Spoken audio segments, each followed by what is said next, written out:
다 같이 묵상 기도 드리시겠습니다.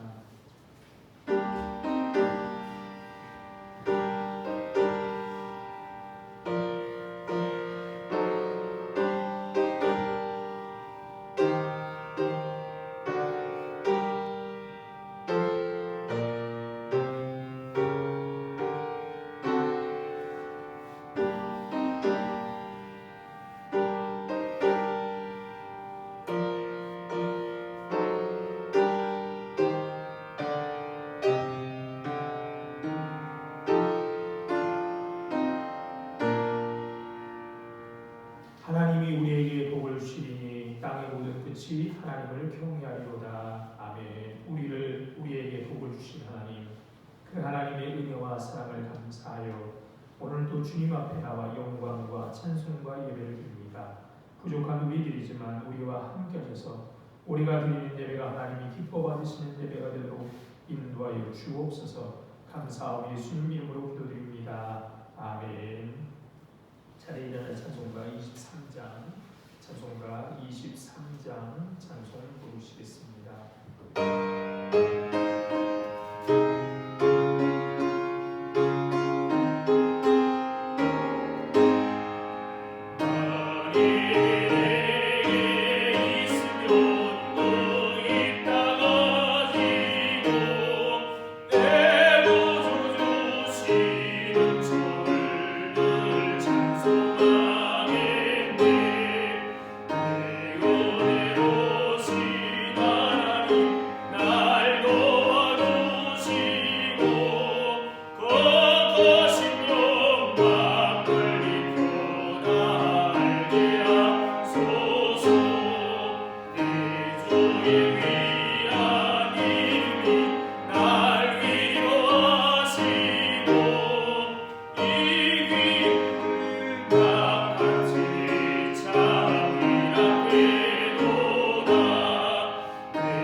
성시계도 가시겠습니다. 그동은 64번입니다.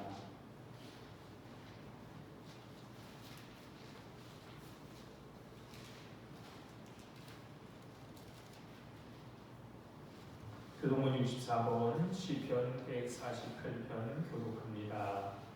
할렐루야. 하늘에서 여호와를 찬양하며 높은 데서 그를 찬양할지어다.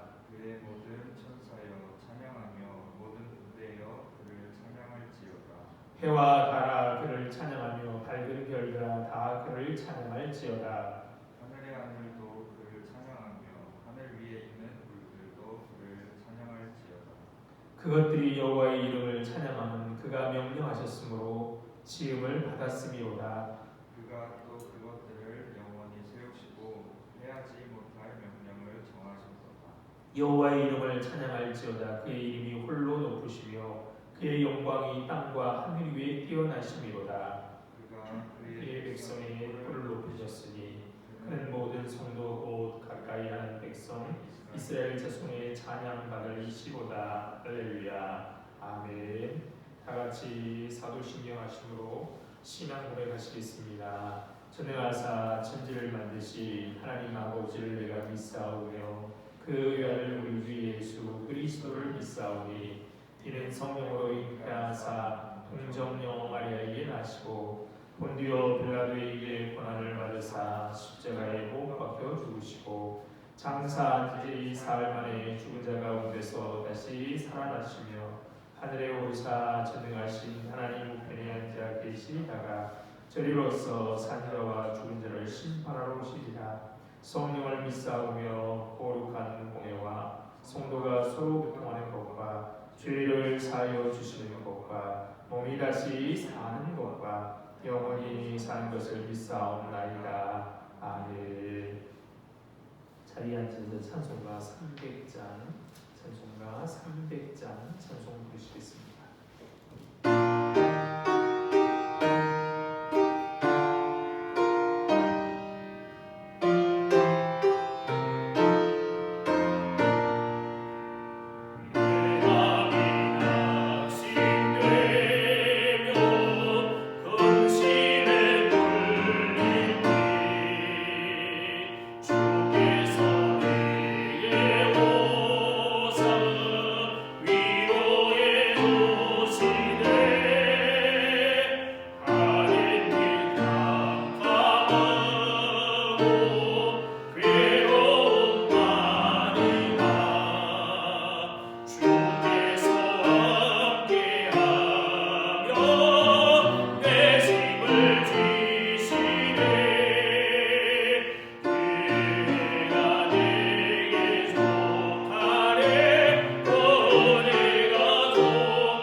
풍성하신 하나님, 우리를 모으시고 하나님 앞에 우리를 예배하게 하시니 참 감사드립니다.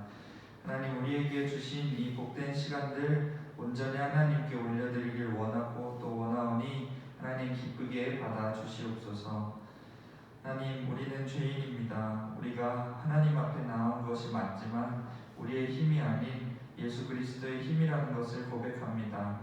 하지만 하나님, 우리는 연약하여서 하나님과의 선한 관계를 이어가지 못할 때가 많습니다. 주님, 우리가 그렇게 무너질 때마다 우리를 부르셔서 우리를 돌이켜 주시옵소서. 하나님, 우리가 정말 붙들 것은 말씀인 줄로 아옵니다. 우리가 눈앞에 둔 이 말씀을 정말 사랑하고 인생의 가장 큰 가치가 되게 하여 주시옵소서. 항상 읽고 듣고 또 연구하며 말씀 알기를 힘쓰고 또 그대로 살아가는 자들이 되게 하여 주시옵소서.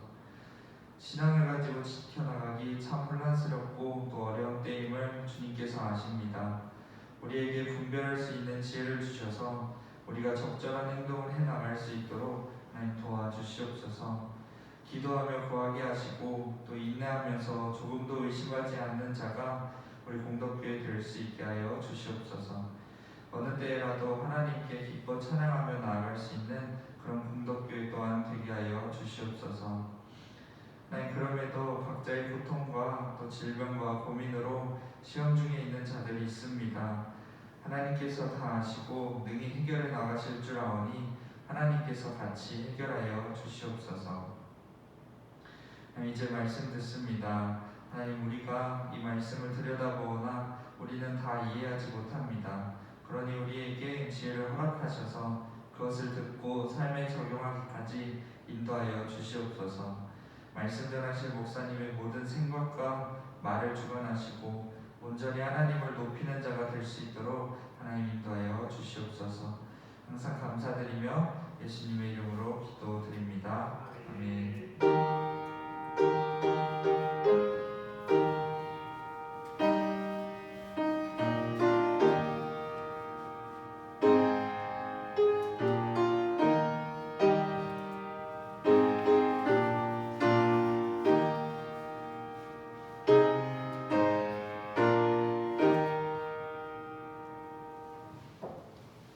하나님 말씀 보시겠습니다. 하나님 말씀은 사무엘상 26장 1절로 12절에 있는 말씀입니다. 사무엘상 26장 1절로 12절에 있는 말씀입니다. 잘 준비 말고 제가 읽겠습니다. 10사람이 기브아에 와서 사울에게 말하이르되 다윗이 광야 하길라 산에 숨지 아니하였나이다. 사울이 일어나 십광야에서 다윗을 찾으려고 이스라엘에서 택한 사람 3,000명과 함께 십광야로 내려가서 사울이 광야 앞 하길라 산 길가에 진치나 다윗이 광야에 있더니 사울이 자기를 따라 광야로 들어옴을 알고 이에 다윗이 정탐꾼을 보내어 사울이 가는 길인 줄 알고 다윗이 일어나 사울이 진친 곳에 이르러 사울과 네레아를 군사령관 아브넬이 머무는 곳을 본즉 사울이 진영 가운데 누웠고 백성은 그를 불러 진쳤더라. 이에 다윗 옛사람 아히멜렉과 수리아의 아들 요압의 아우 아비새에게 물으리되 누가 나와 더불어 진영에 내려가서 사울에게 이기겠느냐 하니 아비새가 이르되 내가 함께 가겠나이다. 다윗과 아비새가 밤에 그 백성에게 나아가 본즉 사울이 진영 가운데 누워 자고 창은 머리 곁에 땅에 꽂혀 있고 아브넬과 백성들은 그를 불러 모는지라. 아비새가 다윗에게 이르되 하나님이 오늘 당신의 원수를 당신의 손에 넘기셨나이다. 그러므로 청하오니 내가 창으로 그를 찔러서 단번에 땅에 꽂게 하소서.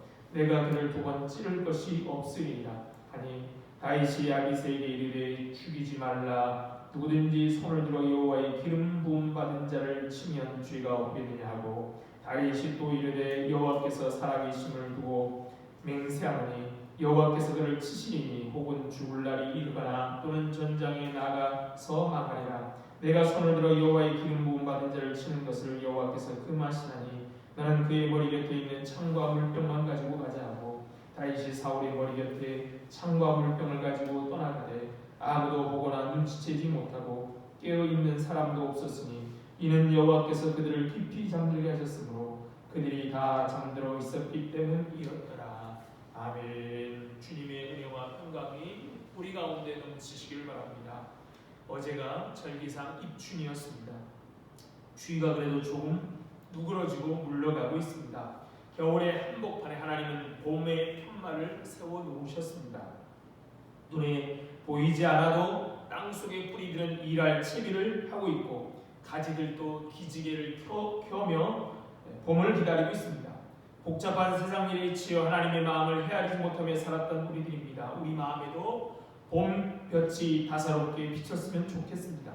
예배 자리에 부르신 주님의 은총의 햇살 아래 머물면서 우리를 사로잡고 있던 불안, 우울 그리고 미움과 작별할 수 있기를 바랍니다.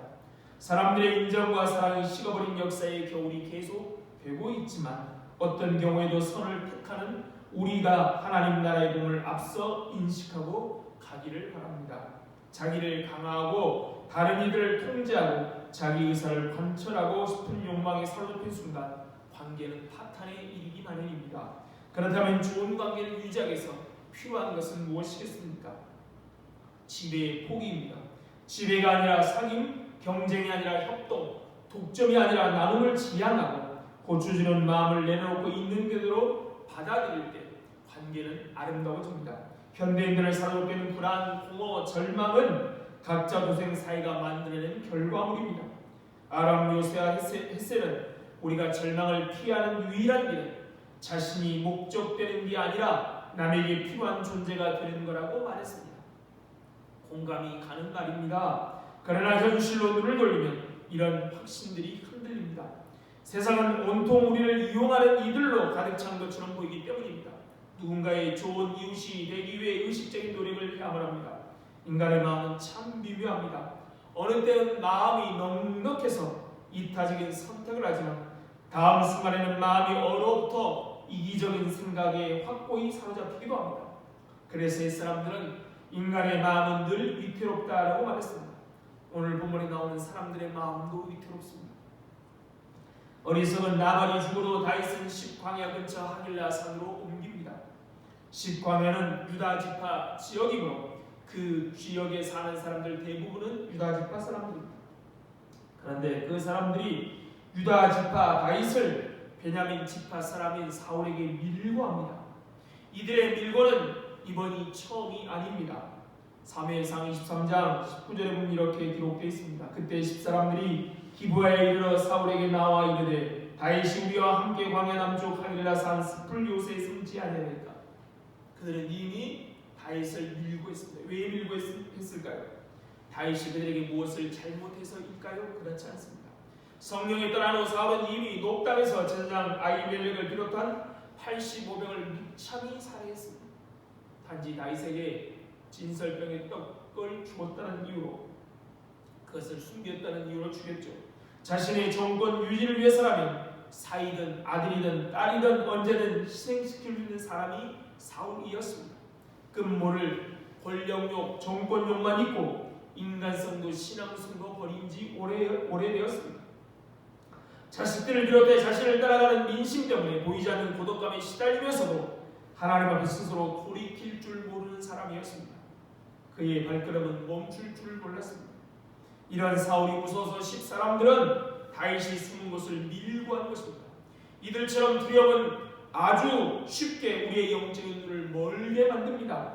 십사람들은 사울의 살벌한 권력만 보고 하나님의 거룩한 손은 보지 못하였던 것이죠.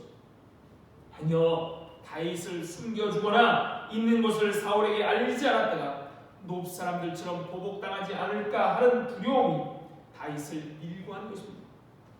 하나님이 기름 부어 세운 진정한 다윗을 가짜 왕 사울에게 넘겨주는 죄를 범한 것입니다.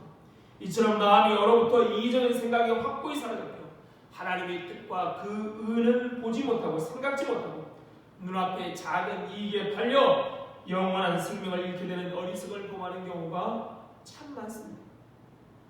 이렇게 사울에게 다윗을 밀고 있는데 또다시 다윗이 그곳에 나타나 돌아다닙니다.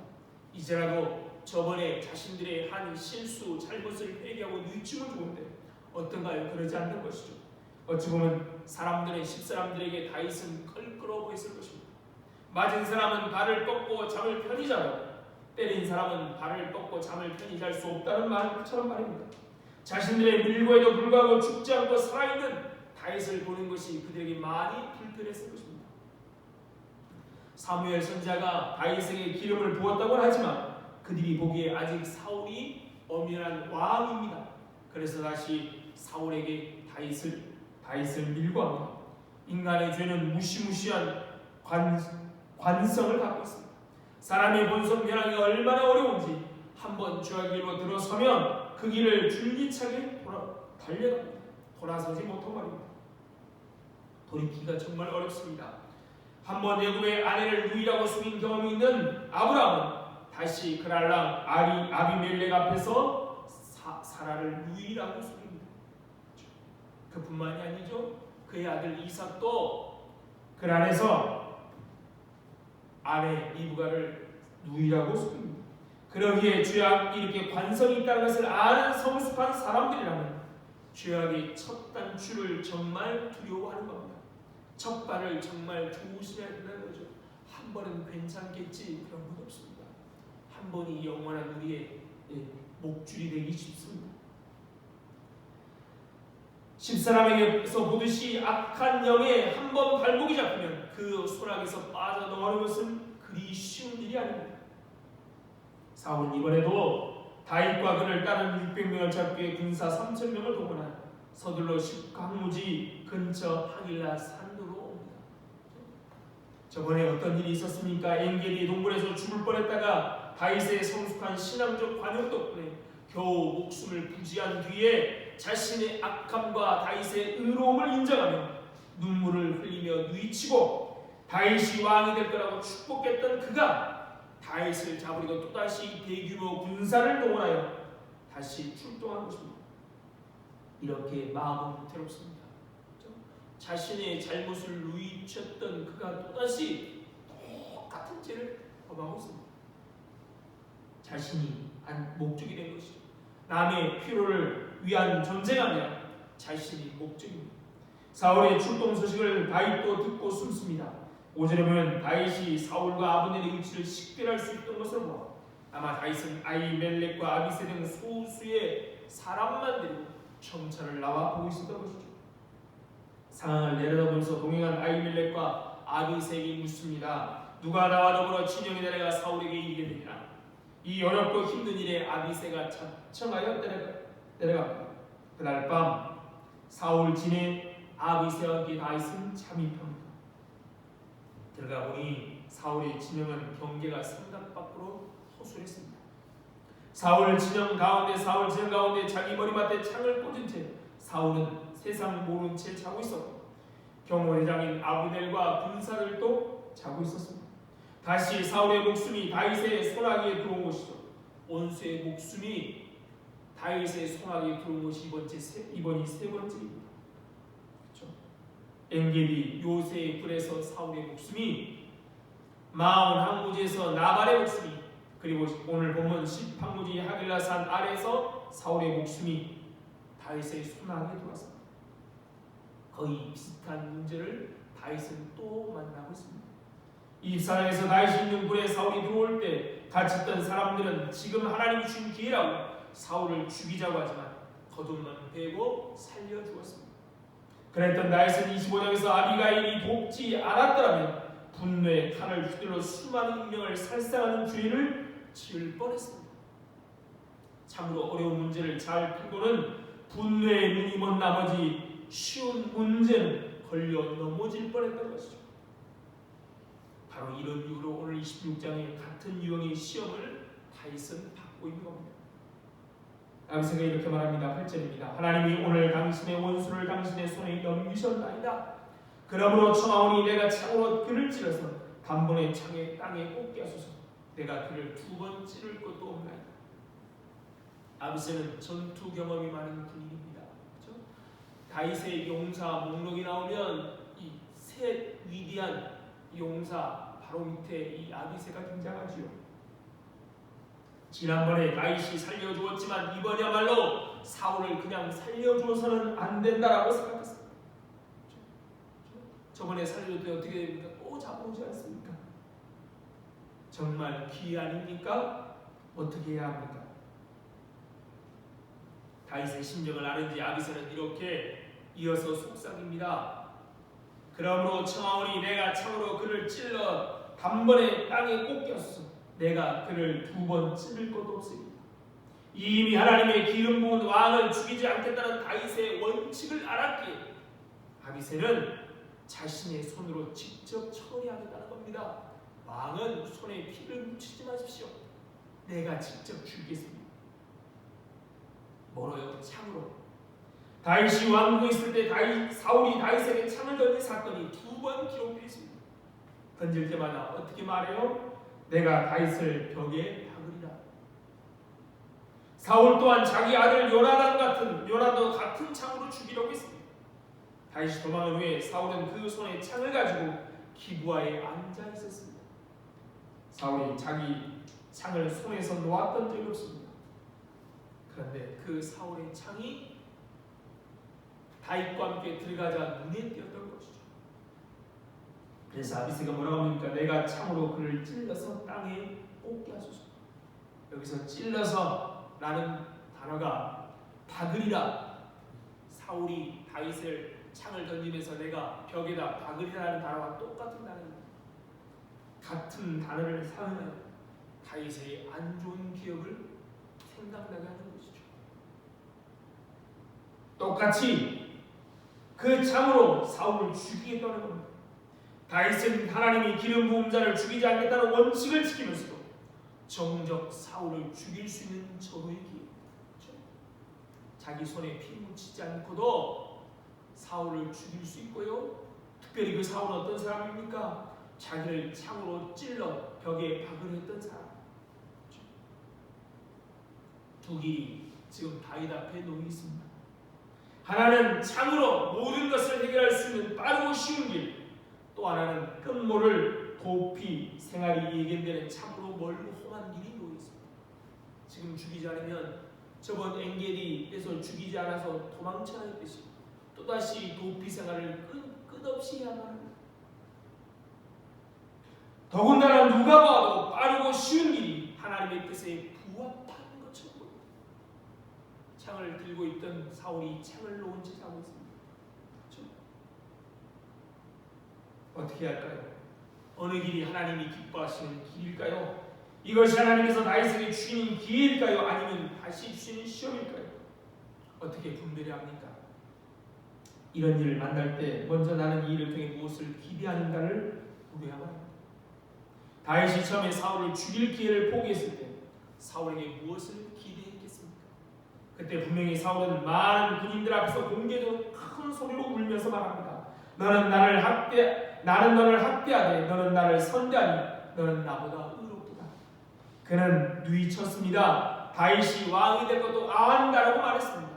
그러니 사울이 다시는 자신을 쫓지 않을 것이라고 다윗은 아마 기대했을 것입니다.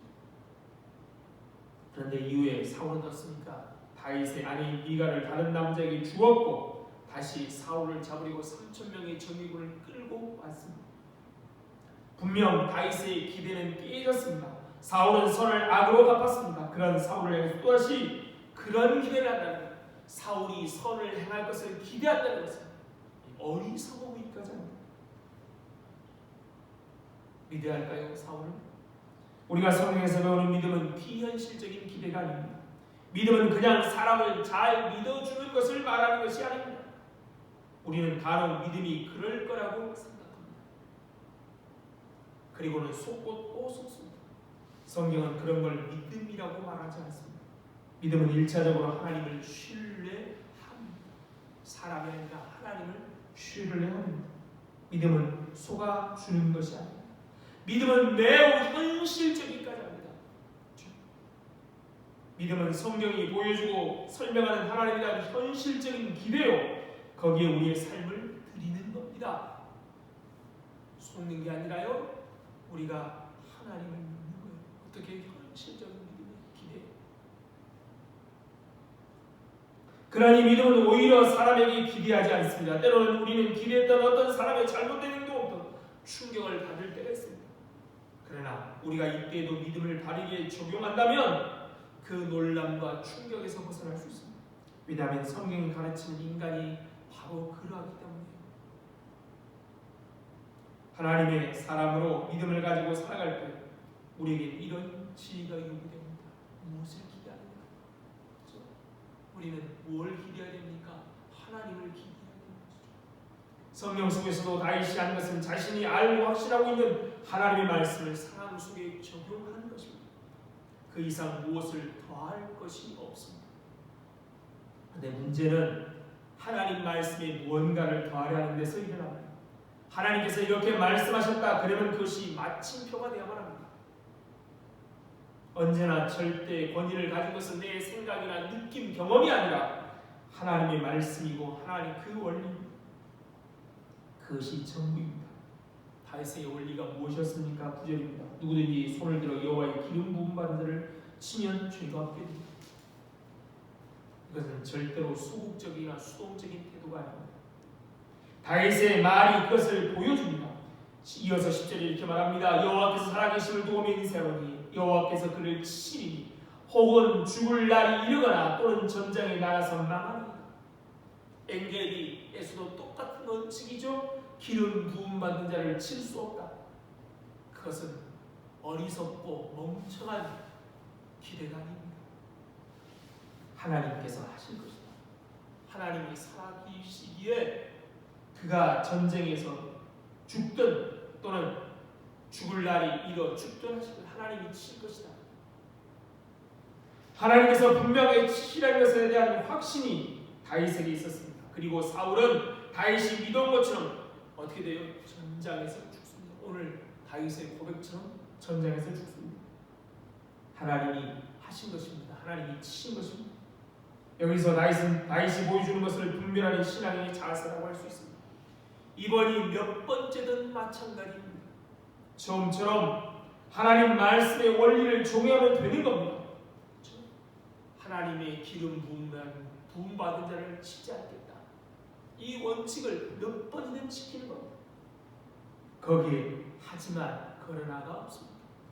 그렇게 했는데 아무런 일이 벌어지지 않았잖아. 그러니까 하지만 이 아닙니다. 하나님께서 이렇게 말씀하셨다 하면 그것으로 상하는 종료인 것입니다. 우리는 하나님의 말씀의 뜻을 모르는 것이 아니라 그것이 어떤 것인지 본 적이 없고 경험한 적이 없기 때문에 하나님의 말씀을 우리가 순종하지 않는 것이죠. 언제나 믿는다고 하지만 결국 자기의 생각, 고집, 성질이 언제나 하나님의 말씀을 이깁니다. 그러면서도 두려워하지 않습니다. 왜냐하면 하나님을 모르기 때문인 것이죠. 하나님을 안다면 하나님의 말씀대로 할 수밖에 없습니다. 하나님의 말씀대로 하지 않으면 두려울 수밖에 없는 것이죠. 성경의 10절에 일어난 상황에서 이렇게 해설을 덧붙입니다. 이는 여호와께서 그들로 잠이 들게 하셨으므로 그들이 다 잠들었다. 다 잠이었다. 하나님께서 다윗을 시험하기 위해서 주신 상황. 그래서 하나님은 다 잠들여 놓으신 겁니다. 그렇죠? 어찌 군사들이 다 잘 수 있겠습니까? 3,000명이나 되는 군사들. 하나님께서는 다윗을 지금 시험하고 계신 거예요. 내가 하나님의 말씀대로 순종하냐 순종하지 않냐. 한 번은 순종하는 것처럼 보이지만 한 번은 어떻게 돼요? 아비가일이 나서기 전까지 자기의 생각, 자기의 고집, 자기의 분노, 자기의 경험, 느낌대로 행동하려고 합니다. 다윗은 결국 사울의 창과 물병만을 가지고 사울의 진영에서 물러나왔습니다. 여러분, 다윗의 태도에서 답답하다고 느끼는 것은 육의 욕입니다. 이번에 죽였으면 끝나는데, 그렇죠? 사울은 다윗을 이후에 어떻게 됩니까? 또다시 가드로 도망할 수밖에 없어요. 그러나 다윗이 보여주는 태도는 하나님이 기뻐하시는 태도입니다. 다윗은 철저히 하나님의 권위를 의식하고 있었고 그 권위를 존중하고 선택하고 결정했습니다. 우리가 하나님의 권위를 인정하고 존중한다면 분별이 쉬워지는 겁니다. 그래서 분별은 사실 순종의 문제입니다. 엔겔이 동굴에서의 사울의 목숨을 살릴 때 다윗이 지키려던 원칙과 오늘 보면 62장 26장에 다윗이 깊이 잠들어 있는 사울을 내려다보면서 그를 자기 손으로 죽이지 않는 원칙이 똑같습니다. 뭐예요? 하나님이 하실 것이다 하는 말씀. 원칙인 것이죠. 상황을 초월하는 절대적인 하나님의 원칙을 다윗은 말씀을 통해 알고 있었고 그 원칙을 적용하는 데 일관성을 유지했습니다. 내 입맛에 맞으면 은혜라고 여기는 사고로부터 그래서 다윗은 자유로울 수 있었습니다. 그렇죠? 원칙을 끝까지 지켜들었죠. 신앙의 성숙이란 이런 것입니다. 우선 빨리 가기 위해 본질을 무시하고 상황에 따라 이렇게 된 거고 저렇게도 말하는 삶을 살지 않고 있습니다. 그러기에 그는 지금 몹시도 견디기 힘든 고난의 길을 걷고 있습니다. 다윗은 일관성을 유지함으로 기나긴 신앙길에 두고두고 부담스러운 자충수를 두지 않았고 훗날 말바꾸기를 해야 할 만한 빌미를 원칙적으로 만들지 않았습니다. 원칙대로 살아가기 말 바꿀 이유가 없는 거죠. 오직 하나님 중심 그분의 말씀 중심으로 생각하고 판단하며 행동하기를 원하는 신앙인 다윗의 확고한 중심에 이런 중심이 이런 선택을 가능하게 했습니다. 그렇죠? 한번 했는데요 결과가 안 나요. 자기 원하는 길을 되지 않습니다. 그러면 우리는 어떻게 해요? 원칙을 바꾸지요. 근데 다윗은 그러지 않았다는 겁니다. 이런 확신 가운데 다윗은 삼엄한 경계망을 뚫고 그토록 어렵게 침투한 사울의 진영에서 사울의 창과 물병만을 들고 그것을 물러나오고 말았습니다. 상황이 아무리 자기에게 유리해도 하나님의 뜻과 맞지 않은 부분이 드러나자 하나님의 뜻이 결코 아니라는 확신을 가지고 또다시 좋은 길을 선택하는 멍청한 행동을 하고 말았습니다. 좋은 길을 선택하고 말았던 것이죠. 멍청하게 보이게. 죄악은 앞에도 말씀드렸다시피 관성이 있습니다. 그러기 죄악의 관성을 성경은 누룩이라는 비유로 비유합니다. 죄악은 포자 하나만 붙으면 쉽게 떨어지지 않고 끊임없이 번식해가는 곰팡이 균과 같은 것입니다.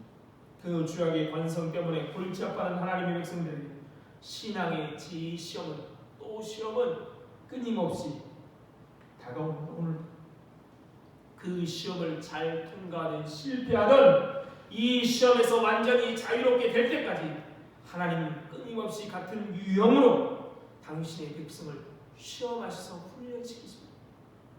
그래서 우리를 다듬어 가십니다. 한 문제에 성공하려면 조금 더 어려운 문제를 유형만 바꿔서 지시할 때도 있습니다. 그러기에 정답 아닌 것이 훨씬 더 매력적으로 느껴지는 정말 곤욕스러운 갈림길이 우리의 삶 가운데 계속 나타날 것입니다. 이것인지 저것인지 도대체 어떤 것이 하나님의 뜻인지 불분명할 때는 뭘 선택해야 될까요? 고난을 택하십시오. 그러면 하나님의 뜻을 잘못 분별하는 일이 거의 없을 것입니다. 혹시 설령 하나님의 뜻을 잘못 알더라도 잘못 분별할 때 하나님의 말씀에 순종하기 위해 고난을 다하고 믿음으로 좁은 길을 택한 당신의 자녀들을 하나님은 반드시 도우셔서 합력하여 선을 이루게 하실 것입니다. 예수님의 말씀처럼 좁은 길로 들어가는 일이 정말 매력이 없고 그래서 그 길을 찾는 자가 없습니다. 이 세상은 넓은 길 걷기를 좋아하며 그 길은 남보다 빨리 걷는 것을 개인의 능력으로 치부합니다. 이 세상의 좁은 길, 좁은 문을 통과하는 것은 어찌 보면 스스로 고립을 자초하는 일입니다. 다시 말해서 성령의 강권적인 인도함 없이는 한순간도 결코 걸어갈 수 없는 길이 고난의 좁은 길입니다. 순간순간 고난의 좁은 길을 선택하는 사람만이 고백과 행위의 일관성을 내내 유지할 수 있고 그런 선택을 하는 사람만이 자기 몫의 십자가를 지고 주님을 따라갈 수 있는 것입니다. 매 순간 고난의 좁은 길을 선택하는 사람만이 고백과 행위의 일관성을 내내 유지할 수 있고 그런 선택을 하는 사람만이 하나님과 동행할 수 있습니다. 그런 사람이 매우 좋은 기회를 가져간 사탄의 치명적인 덫을 피하여 차원 높은 은총을 누릴 수 있는 겁니다. 좋아 보이는 길일수록 절대적인 하나님 말씀과 신앙의 원칙을 좀 더 꼼꼼하게 철저하게 치밀하게 점검해야 하나님께서 예비하신 거룩한 은총을 충만히 받아 누리는 것입니다. 기회가 정말 치명적인 위기일 때가 있음을 잊지 마십시오. 그렇게 고난의 길을 택한 다윗을 하나님은 어떻게 하십니까? 12절입니다. 다윗이 사울의 머리 곁에 창과 물병을 가지고 떠나가되 아무도 보거나 눈치채지 못하고 깨어있는 사람도 없었으니 이는 여호와께서 그들을 깊이 잠들게 하셨으므로 그들이 다 잠들어 있었기 때문이었다. 신앙 고백의 순결을 유지하고 삶의 일관성을 유지하기 위해 고난을 각오하고 사울의 진영을 조용히 빠져나오는 신실한 다윗을 하나님께서 보호하셨습니다. 아비가일의 말처럼 하나님이 다윗을 그분의 생명싸개 안에 보호하셨습니다. 다윗을 잡으러 라마 나요까지 달려온 사울과 그의 전령을 성령이 취해 그 뜻을 이루지 못하도록 하셨던 하나님이 이번에는 사울과 그의 군사들을 잠에 취하게 하시고 그의 종 다윗을 보호하셨습니다. 다윗이 눈에는 눈, 이에는 이라는 기준에 따르지 않고 믿음으로 행동하자. 사울은 다윗을 제거하려고 여러 번 지배하기 시도하지만 놀랍게도 사울이 다윗의 한 마지막 말이 무엇인지 아십니까? 25절입니다. 보십시오. 사울이 다윗에게 이르되 내 아들 다윗아 내게 복이 있을지로다. 내가 큰 일을 행하겠고 반드시 승리를 얻으리라 하니라. 사울은 끝까지 다윗을 죽이려고 합니다. 그런데 그가 한 말은 뭐냐? 다윗을 향하여 축복이라는 겁니다. 우리가 믿음으로 고난의 길을 선택하면 원수도 끝내 어떻게 해요? 우리를 축복할 수밖에 없다는 겁니다. 그리고 이 사울의 축복대로 하나님의 다윗에게 이루어지게 하십니다. 지금 나에게 주어져 있는 상을 하나님의 눈으로 바라보고 하나님의 뜻이 무엇인지 묻고 좁은 길을 택하십시오. 생명으로 인도하는 길은 좁고 협착하여 찾는 자가 적을지라도 두려워하지 마십시오. 우리를 보호하시고 생명으로 인도하신 하나님을 믿고 믿음으로 사는 것을 두려워하지 마십시오. 그러면 하나님이 우리를 지키시고 보호하시고 하나님의 뜻을 우리 삶 가운데 이루실 것입니다. 그러기에 상황 가운데 세상의 가치와 판단으로 결정하지 마시고 좁은 문, 좋은 길을 선택하시는 복된 성도들 다 되시기를 바랍니다. 참 좋으신 하나님 은혜와 사랑을 감사합니다. 오늘도 우리를 불러주시고 하나님의 생명의 길로 걷도록 인도해 주심을 감사드립니다. 그런데 그 길이 좁고 협착하여 넓고 또 편한 길이 우리에게 유혹으로 다가옵니다. 그럴 때마다 좁고 협착하지만 생명의 길을 선택하여 하나님께 기대하고 하나님만을 신뢰하며 나가는 저희들 되도록 은혜 베풀어 주옵소서. 믿음으로 선택하고 살아갈 때 두렵고 참 힘든 일이 우리 앞길을 막습니다. 그럴 때마다 하나님을 신뢰함으로 두려울지라도 선택하여서 하나님의 길을 생명의 길을 걸을 수 있도록 인도하여 주옵소서. 감사하며 예수님 이름으로 기도드립니다. 아멘. 찬송가 275장 찬송해 주시면서 준비하시는 분 주시겠습니다.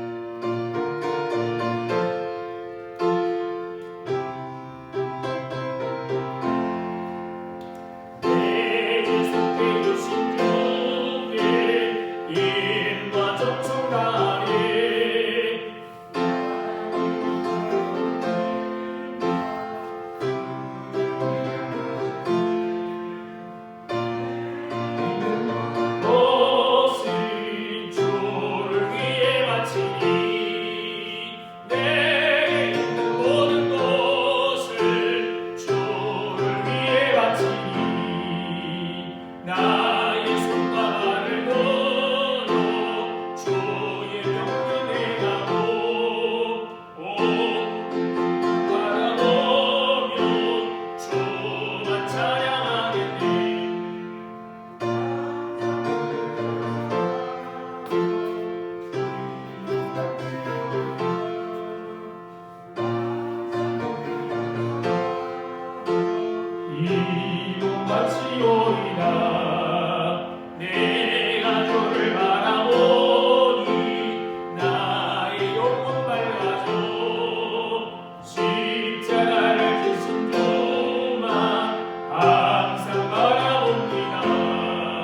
십자가를 바라보며 주만 따라가리라.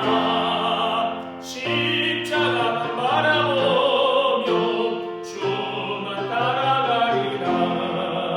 신비하고들 나오라 영광스러운 왕의 왕. 나를 친구 삼아줘사 편히 쉬게 하시네. 주의 날개 오마에 영원한 시공됐네. 주의 날개 오마에 영원한 시공됐네. 아멘. 참 좋으신 하나님 은혜와 사랑을 감사합니다. 오늘 또 실패하고 좌절하는 우리들에게 또다시 힘을 주시고 도전하고 믿음으로 행동할 수 있도록 기회를 주신 하나님, 그 은혜와 사랑을 감사하여 오늘도 주님 앞에 귀한 물질을 드립니다. 이 물질을 뿐만 아니라 우리들을 달아주셔서 하늘의 귀하고 아름다운 일에만 사용하여 주옵소서. 물질이 없어서 건강 때문에 믿음이 없어서 하나님의 영광을 가리지 않도록 하나님 미리미리 넉넉하게 채우셔서 하나님께 영광을 돌리며 살아갈 수 있도록 은혜를 베풀어 주옵소서. 모든 것을 합력하여 선을 이루시는 하나님을 온전히 신뢰함으로 하나님 끝까지 우리의 손을 펴서 함께하고 돕고 더불어 살아가는 은혜를 배워서 온 땅에 하나님의 사랑이 하나님의 은혜가 흘러갈 수 있도록 역사하여 주옵소서. 감사하며 예수님 이름으로 기도드립니다. 아멘.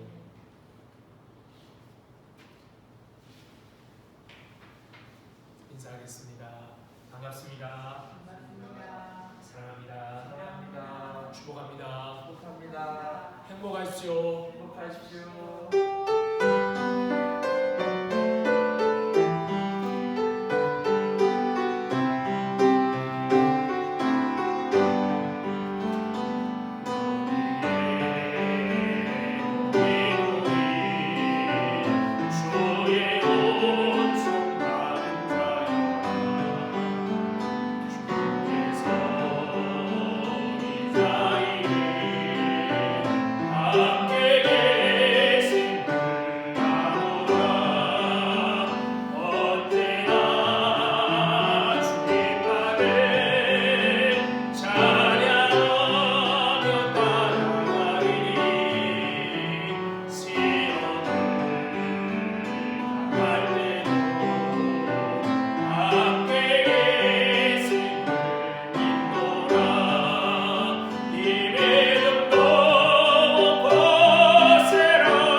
하나님 아버지의 다함 없으신 사랑과 성령님의 교통하심이 오늘 또 믿음으로 좋은 길을 선택하며 하나님의 귀한 은혜의 통로 되기를 소망하는 이 자리에 모인 모든 성도들 위해와 그들의 가정과 건강과 하느님 위해 그리고 우리 공동교회 위해 이제부터 영원토록 함께 있을지어다. 아멘.